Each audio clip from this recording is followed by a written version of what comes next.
Good evening, dear students. This is the part second of the solution series of NTSC SAT exam.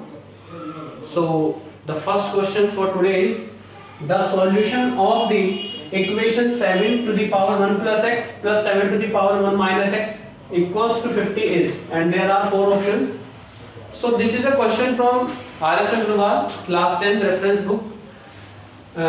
This is a quadratic equation. If you convert it into the 7 to the power x, if you let 7 to the power x, then you know this is a question from quadratic equation, and these type of questions generally asked in board examinations. But in this question paper NTSC, you have to appear this question, you have to give the solution by a short trick, a short method, or we can say in a 30-second plan. So this will be a long question if we do it by quadratic equation. So छोटा तरीका इसका क्या हो सकता है, generally x की value को इस इक्वेशन बोलते हैं, इक्वेशन का सॉल्यूशन बोलते हैं. तो x की वैल्यू क्या क्या हो सकती है, there are four option 0, 2, plus minus 1 and none of these. Generally हम सोचते हैं इसके बारे में, बट ये जनरली होता नहीं है, वो देख लेंगे इस क्वेश्चन के लिए. Equation is 7 to the power 1 plus x 7 to the power 1 minus x equal to 50. जो सॉल्यूशन ऑफ द इक्वेशन होता है वो उसको सेटिस्फाई करता है, which is the left hand side and the right hand side both are equal. तो in this case just put the value of x from the options. इसे बोलते हैं ऑप्शन डिस्कार्ड मेथड, है ना. ऑप्शन डिस्कार्ड मेथड के according करेंगे. 0 रख देते हैं यहाँ पर, तो 7 टू द पावर 1 रह जाएगी, 7 टू द पावर 1 रह जाएगी, and you know 7 plus 7 is 14 not 50. तो ये तो हो नहीं सकता, ठीक है ना. 2 की वैल्यू 2 रख के देख लेते हैं. 7 की पावर 1 प्लस 2 हो जाएगी, 7 की पावर 1 माइनस 2 हो जाएगी. 7 की पावर 3 बहुत बड़ी सी वैल्यू होती है, 343 होती है, तो 50 तो आने ही नहीं वाला, ये भी नहीं हो सकता. दैट मीन्स अभी हमारे पास एक ही ऑप्शन बचा है, प्लस माइनस 1 वाला, एक नन ऑफ दीज का. प्लस माइनस 1 के लिए ट्राई कर लेते हैं. प्लस 1 रख के देखते हैं. 7 to the power 1 plus 1, 7 to the power 1 minus 1, ये 7 टू द पावर 2 हो गया, ये 7 to the power 0. This is 49. और किसी भी रियल नंबर की power 0, if it is not 0 itself, तो ये होगा 1.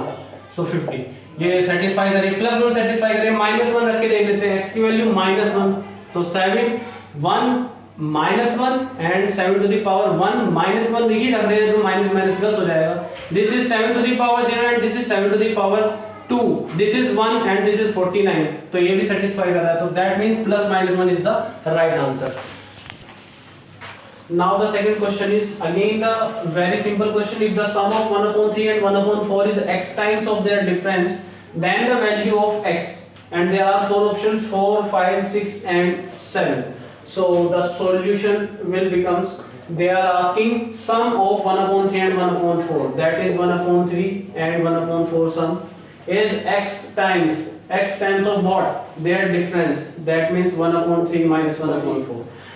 If we will solve 12 is into the LCM, this is 4 plus 3x, 12 into the LCM 4 minus 3, so it will become 7 upon 12. This is x, 1 upon 12, 12 से 12 cancel out हो जाता, और ये x की value 7. That means D is the right option. Now the question number 3rd, and this is basically depend on percentage, low scale and percentage question. A month's salary is reduced by 10%. In order to have his salary back to the original amount, it must be raised by four options: 8%, 10%, 11, 1/9%, 12, 3 by 7%. So this is, there two options are mixed fraction form and there are two positive integers, and they are asking a month's salary is get back to the original salary. So first we have to consider what is the original salary of a month. So in this case, let a month's original salary, जब हमें नहीं मालूम होता है तो 100 late करके हमारा काम चल जाता है. तो 100 rupees is the months original salary. कह रहे हैं कि 10% रिड्यूस हो जा रही है, तो 100 का 10% हो जाएगा अपने पास 10 rupees.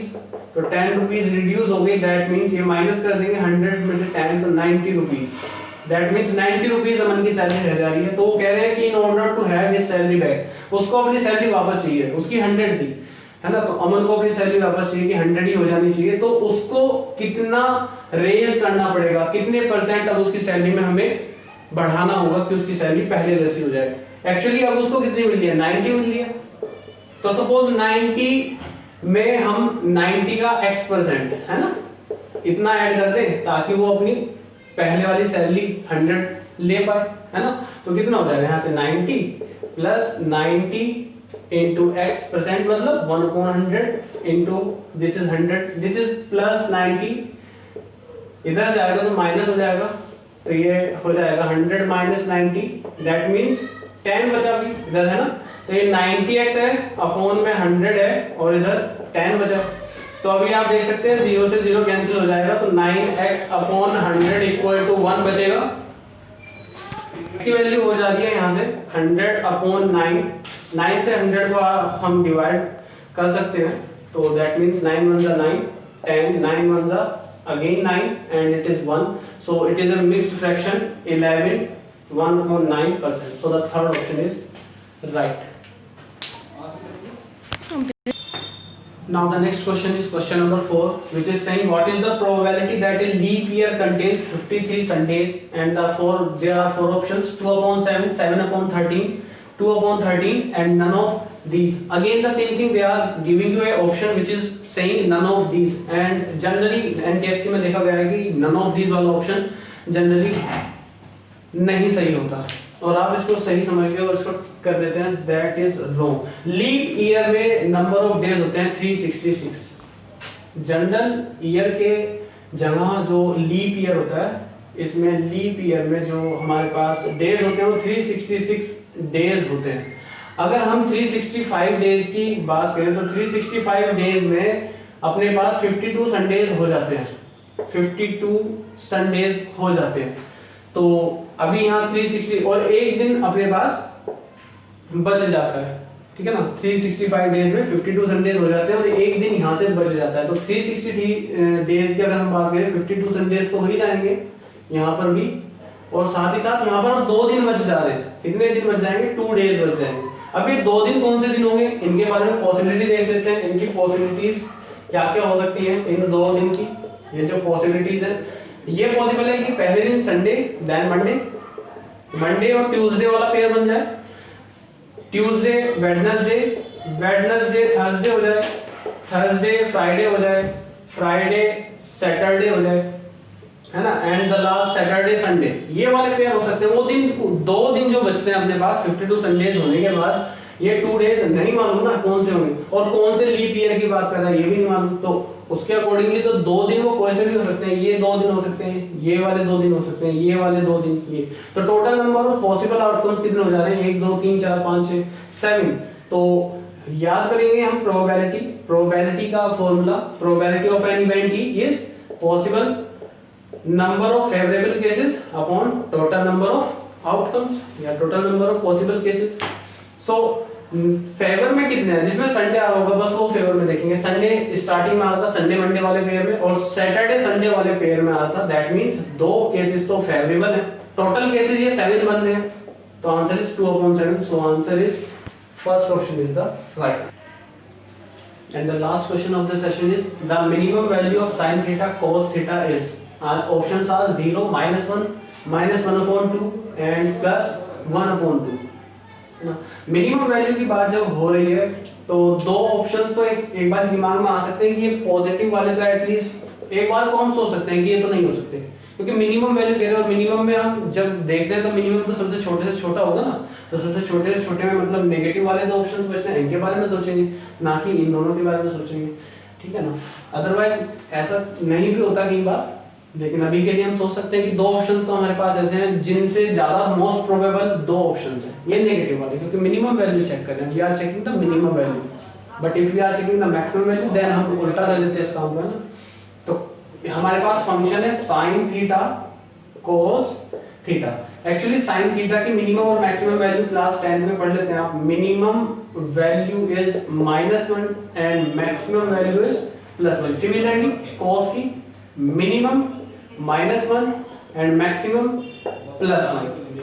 If you are a student of class 11th or 12th, then you know the graph of sin theta and cos theta, है ना। उसके अकॉर्डिंगली आप आराम से इसको इमेजिन कर सकते हैं, विजुलाइज कर सकते हैं। That is the minimum value is -1 and maximum is positive 1 है। एक्चुअली ग्राफ ही कुछ ऐसा होता है ना, यहाँ पर -1 की, यहाँ +1 की एक अपने पास में लाइन ड्रॉ करते हैं, एक -1 की, और इनके बीच में से होके अपना साइन और कोस का ग्राफ जा रहा होता है ना, कुछ इस तरीके से हमारा ग्राफ होता है।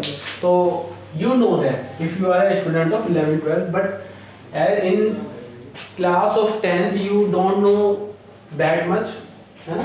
तो करते कैसे हैं, देखिए इस क्वेश्चन को, क्योंकि हम साइन थीटा cos थीटा की अलग अलग मिनिमम वैल्यू जानते हैं बट इनके मल्टीप्लिकेशन की नहीं जानते। और ये गलती मत करते ना कि साइन थीटा की -1 और cos थीटा की -1, तो इनके प्रोडक्ट की -1 +1 हो जाएगी, ऑप्शन ही नहीं है। समझ में आ रही है बात। मल्टी ऐसा नहीं होता कि आप इन दोनों फंक्शन की मिनिमम वैल्यू आपने देख ली, उनके मल्टीप्लाई का फंक्शन दे रखा है, तो इन दोनों की भी मिनिमम वैल्यू की मल्टीप्लाई करके आंसर बना दोगे, तो दैट इज रॉन्ग, ये गलत हो जाएगा, है ना। तो ये तो ऑप्शन भी नहीं है, देख सकते हो -1 × -1 करके +1 आता, ऑप्शन भी नहीं है ना। तो करेंगे कैसे, ये sin थीटा cos थीटा लिखा है तो 2 से मल्टीप्लाई कर देते हैं, 2 से डिवाइड कर देते हैं, ये 2 sin theta cos theta sin 2 theta का फॉर्मूला हो जाता है। और you know that sin theta कुछ भी हो मिनिमम वैल्यू -1 है, तो इस sin 2 थीटा की मिनिमम वैल्यू भी -1 है, तो 1/2 मिनिमम वैल्यू -1, तो answer is -1/2। So the right answer is option C -1/2। So thanks for watching, and we will start with the new part 3rd of this solution series in the next session. So stay tuned and please visit my YouTube channel, my Facebook page, Ramanujan Academy of Mathematical Sciences. Thank you.